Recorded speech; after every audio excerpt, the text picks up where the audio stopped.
சுமார் 46,000 metric ton LPG gas நிரப்பிய இந்திய tanker கப்பல் நந்தாதேவி நேற்று குஜராத் வந்தடைந்தது.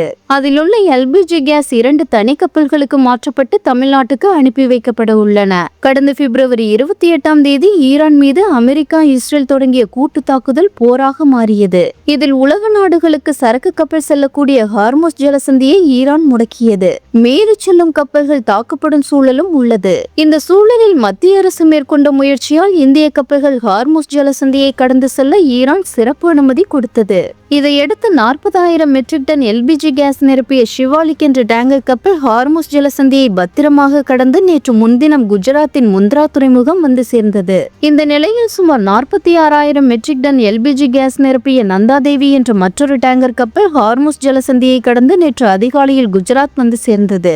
நந்தாதேவி டேங்கர் கப்பல் குஜராத்தின் கன்னா துறைமுகத்தில் நிறுத்தப்படலாம் என எதிர்பார்க்கப்பட்டது.